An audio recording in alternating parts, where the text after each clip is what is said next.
So yun mga ka-let's go, welcome back sa aking YouTube channel, and for today's vlog, samahan nyo kayong gumawa ng DIY na kulungan ng aming mga manok. Dumadami na kasi guys yung ating mga alagang manok kasi meron na tayong 5 tandang na hybrid, tapos meron tayong 4 na hybrid din na ating i-breed na ating mga manok. Ayan, yung nakasombrero guys is kuya ko, siya yung mag-aalaga ng mga manok. Ito nga pala guys na kulungan na ginagawa natin ay 10 layers siya, 10 pitak guys. Yan, dyan natin ilalagay yung mga bagong darating na mga manok na mga imported, yung mga bago. So hindi ko pa kabisado kung ano yung mga tawag, pero dyan natin ilalagay yung mga additional na bibilhin. At ayan guys, yan yung DIY natin na kawayan lang yung dingding. Ayan, pitak-pitak yan guys. Tapos meron din siyang pinto. Ayan, ganyang kalalaki, magkakapareho ng sukat. At dyan natin ilalagay yung mga ating mga alaga. Ayan, mga lalaking tandang o ano. Tapos meron siyang space sa ilalim.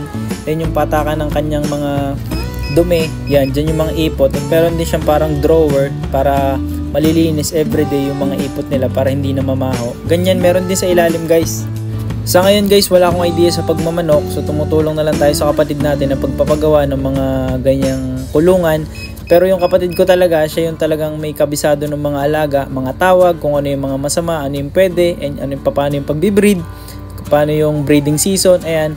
So siya naman kasi is nag-aral talaga siya kung paano yung mag-alaga ng ganyan, at so pinush niya yan. So tayo support lang, and tatanong-tanong tayo para may update ko kayo kung ano yung mga nangyayari sa backyard namin sa pag-aalaga ng hayop ng aking kapatid, ang kanyang mga manok at mga mamahalin, mga imported, ayan. So i-update namin kayo. Sa ngayon, yan muna, yan yung natapos niya na 10 layer. Ayan, medyo bubong na lang yung kulang, tsaka yung kalahating kahabaan na yon. So pipitakan na lang natin. Ayan, so malapit na siyang matapos guys. May mga kasunod nga pala yan guys, hindi lang isa yung gagawin niyang ganyan na kulungan, at marami pa kasi siyang mga paglalagay na mga manok, marami pang dadating. So ang daming kailangan gawin, ang daming nakaschedule. So yan nga pala yung ginawa natin na TP, yung ginawa na aking kapatid na dun sa last vlog. Ayan, nakagawa na ng TP. So 5 yan. So dyan nakalagay yung mga manok kapag tag-init or umaga, hindi umuulan, dyan nilalagay. Tapos inililipat ulit kapag maulan. So ayan, mga nakalagay sa mga gilid-gilid. Ayan.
Sugpa dito oh.